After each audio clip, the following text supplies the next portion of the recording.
Oke, halo semuanya, selamat datang di channel Info Anime Update. Anime Attack on Titan Final Season Part 2 akhirnya usai. Episode anime AOT ini usai di episode ke-87 dan akan berlanjut di tahun 2023 mendatang. Berbagai hal dalam episode ke-87 ini menarik untuk disimak. Pasalnya tidak hanya menampilkan berbagai plot twist, namun juga berbagai hal yang tentunya menarik untuk diketahui. Dan hal apa sajakah itu? Simak video ini hingga akhir, agar kalian mengerti apa yang akan aku sampaikan.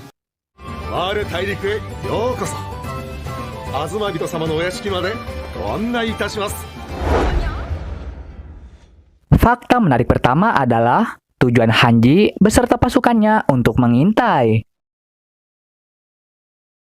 Setelah mengetahui bahwa Marley sangat membenci para penduduk Pulau Paradis, Hanji beserta pasukannya berencana untuk melakukan pengintaian di Marley. Hanji selaku komandan pasukan pengintai mempunyai kewajiban untuk mendedikasikan hidupnya demi kebebasan Pulau Paradis. Maka dari itu, Hanji beserta pasukannya melakukan sebuah pengintaian di Marley. Dan setelah sampai di Marley, Hanji beserta yang lainnya begitu terkejut karena kehidupan di Marley begitu bahagia serta makmur. Dan lewat perbincangannya dengan Kiyomi Azumabito, Hanji mengungkap bahwa tujuannya hanyalah perdamaian, di mana orang yang memiliki darah bangsawan harus terus-menerus dikorbankan demi masa depan di Pulau Paradis. Maka dari itu, Hanji percaya jika dirinya beserta pasukannya menemui asosiasi yang melindungi subjek Ymir dan bertemu dengan mereka secara langsung, serta bisa memberitahu mereka dan dunia, maka ada kemungkinan masa depan di Pulau Paradis akan sedikit membaik tanpa adanya pengorbanan.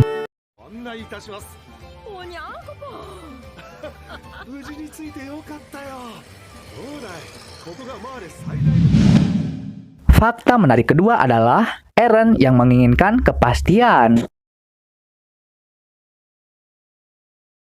Setelah melihat kediaman anak yang mencuri uang Sasha dan Levi yang hanya ada tenda tanpa adanya bangunan, Eren pun menangis karena orang-orang yang ada di tenda atau lebih tepatnya yang ada di kediaman tersebut terpaksa mengungsi karena kampung halamannya hancur akibat perang dengan bangsa Marley. Eren menangis karena para penduduk tersebut mengalami hal yang sama seperti penduduk Pulau Paradis, yaitu kehidupan damai mereka yang direnggut dan tak ada lagi yang namanya kebebasan untuk penduduk tersebut. Maka dari itu, Eren ingin kepastian dari Mikasa tentang atau mengapa Mikasa begitu peduli pada Eren. Dan apa artinya Eren bagi Mikasa? Eren bertanya pada Mikasa bahwasannya Mikasa begitu peduli pada Eren apa karena dirinya merasa berhutang budi pada Eren atau apa karena Eren ini keluarganya Mikasa. Dan Mikasa menjawab pertanyaan Eren dengan rasa malu dan ragu. Karena Mikasa merasa malu jika mengungkap perasaannya yang sebenarnya pada Eren, hingga pada akhirnya Mikasa pun hanya menanggapinya dengan kata yang sederhana dan mudah diucap, yaitu karena Eren adalah keluarga bagi Mikasa. ミカさん、お前はどうして俺のことを気にかけてくれるんだ？子供の頃、俺に助けられたからか、それとも俺は家族だからか。Fakta menarik ketiga adalah alasan kenapa Eren memilih Rambling. Seperti yang sudah dijelaskan di poin pertama, tujuan Hanji ke Marley ialah untuk melakukan sebuah pengintaian dan sekaligus menambah sekutu Pulau Paradis. Hanji ingin bertemu secara langsung dengan asosiasi yang melindungi subjek Ymir dan memberitahu atau lebih tepatnya meminta bantuan asosiasi pelindung subjek Ymir itu untuk memberitahu seluruh dunia bahwa semua penduduk Pulau Paradis hanya ingin perdamaian. Dan jika rencana Hanji ini berhasil, maka Rambling pun tak perlu dilakukan. Namun kenyataannya tak seindah yang Hanji rencanakan.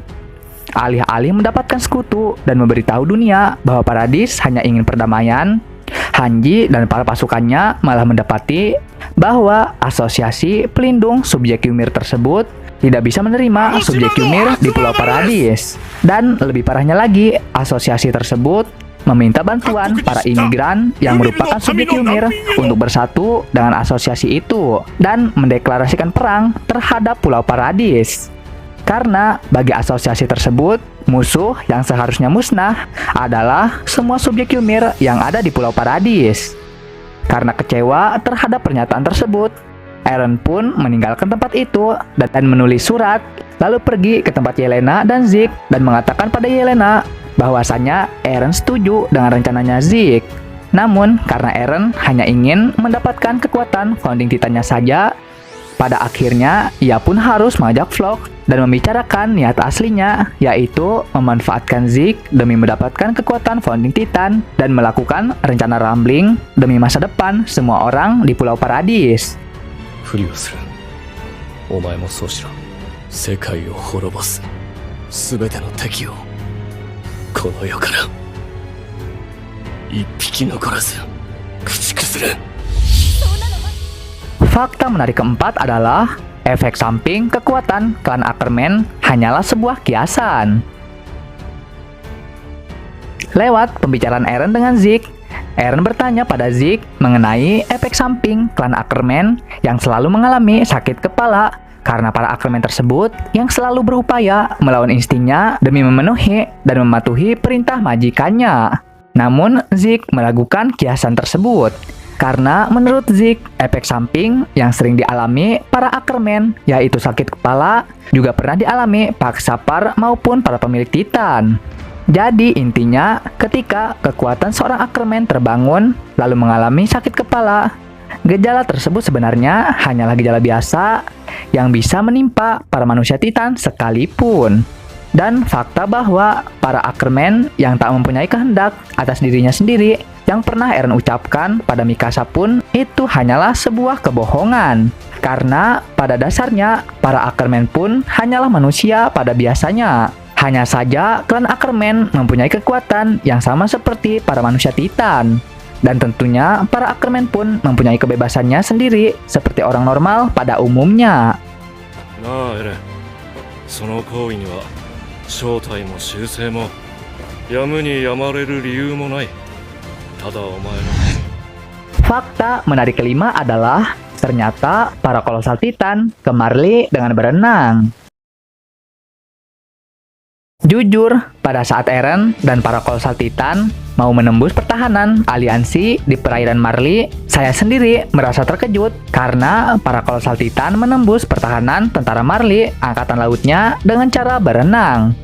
Walaupun hal ini sudah ada di manga, namun saya sendiri merasa terkejut dengan fakta bahwa para kolosal Titan menembus pertahanan tersebut tidak dengan berjalan, melainkan berenang.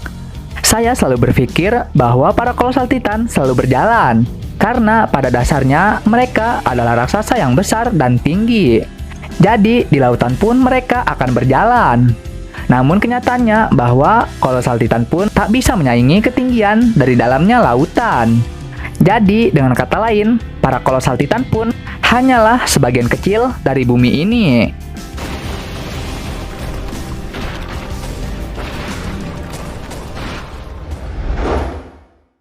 Nah, itu tadi adalah beberapa fakta menarik dalam anime Attack on Titan Season 4 Part 2 episode ke-87. Oke, sekian video kali ini. Dan sampai jumpa lagi di video selanjutnya. Dah. 頭痛？アッカーマン一族に特有の疾患があるなんて巨人学や草葉さんからも聞いたことないな。